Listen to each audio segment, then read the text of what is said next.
No, profe, voy a empezar la exposición hablando de la difracción. Bueno, cuando las ondas luminosas pasan a través de una apertura o por el borde de un obstáculo, siempre se flexionan en cierta medida hacia la región que no está directamente expuesta al frente de la luz. Este fenómeno se le conoce como difracción.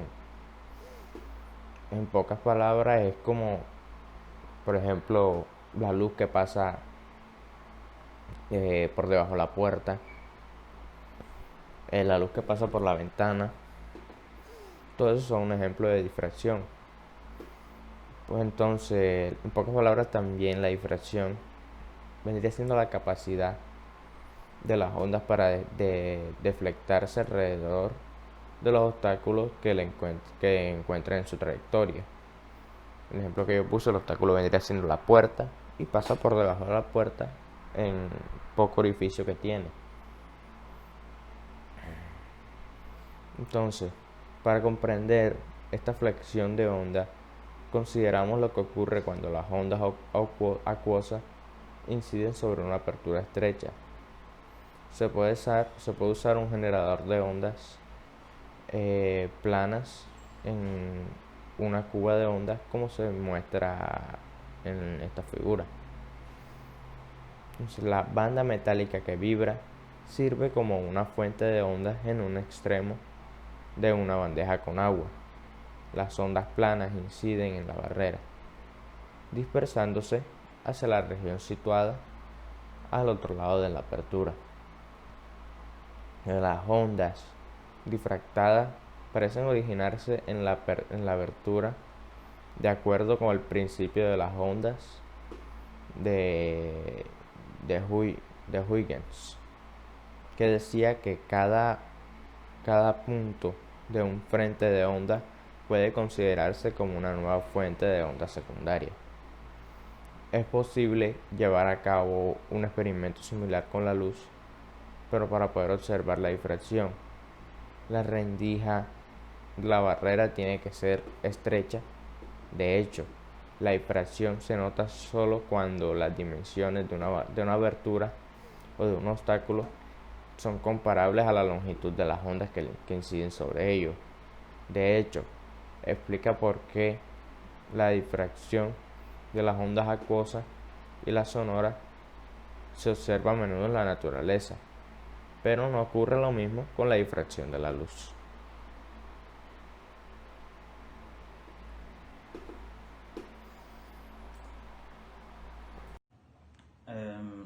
Bueno, profesor Ever, en el día de hoy voy a exponer el tema de las redes de difracción.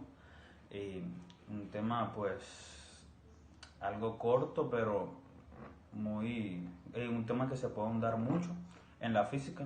Entonces empezamos por decir que una red de difracción, hablando desde la perspectiva de la óptica, es un componente óptico de un patrón regular que divide, es decir, que difracta la luz en varios haces de luz que viajan en diferentes direcciones. ¿Qué pasa con esto? En las direcciones de los haces de la luz dependen del espacio de la red y de la longitud de onda de la luz incidente, de modo de que la red actúa como un elemento dispersivo. Gracias a esto, las redes se utilizan habitualmente en monocromadores y además en espectrómetros. Bueno, tenemos un tipo de red de difracción que es llamada échelle, que en francés traducido al español significa en escalera, o sea, es una red de difracción que hace la forma de la escalera. ¿Por qué? Porque se caracteriza por presentar una densidad de líneas relativamente bajas, pero de mayor número de orden de difracción, es decir, que podemos ver más la separación que hay en la red de la difracción que se está dando en dicho sistema.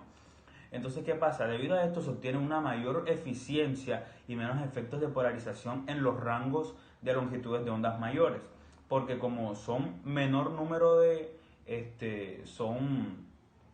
se presenta una densidad de líneas menor, entonces podemos pues percibir mejor el efecto.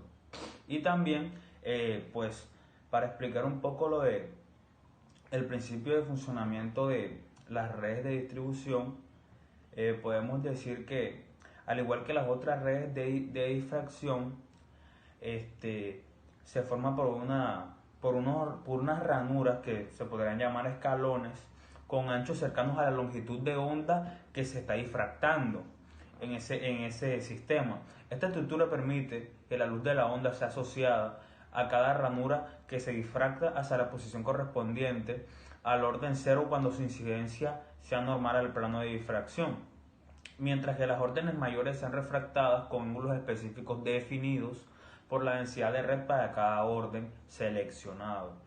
Entonces, ¿qué pasa con esto? Que la separación angular entre los distintos órdenes decrece monótonamente conforme al aumento en el número del orden, por lo que para órdenes superiores la separación entre los mismos tiende a desaparecer, mientras que las órdenes menores suelen quedar correctamente separados.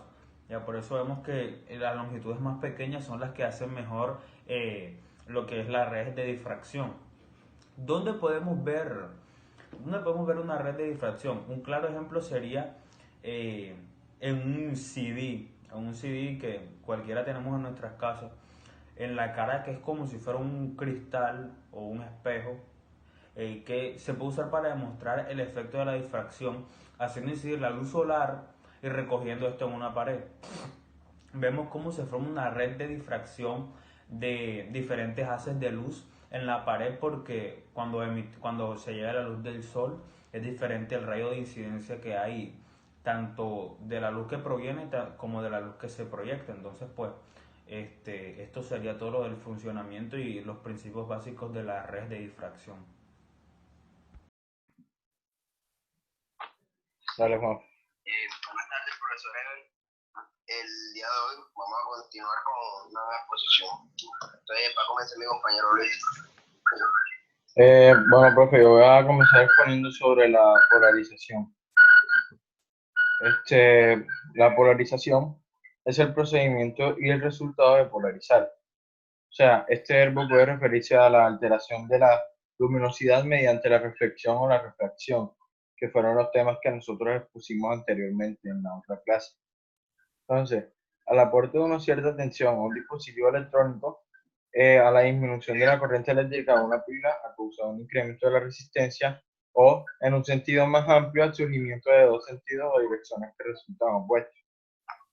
La polarización electromagnética se produce cuando la luz u otras ondas similares oscilan en un cierto plano, definido por un vector perpendicular a la difusión de la onda y por otro paralelo. La polarización electroquímica, por su parte, es el proceso que consiste en introducir la fuerza electromotriz de una pila a partir de los cambios de su funcionamiento, que su funcionamiento genera en los electrolitos y los electrodos. La polarización electrónica es la que describe el desplazamiento de cargas cuando se encuentran con un campo eléctrico externo. Y listo, Juanfe, eso es todo. Bueno, bueno, profesor, el día de hoy yo le voy a hablar acerca del experimento de Young. Entonces, es que conocido como interferencia también. Entonces, el experimento de Young, que también es conocido como el experimento de la doble rendija, fue realizado en 1801 por Thomas Young.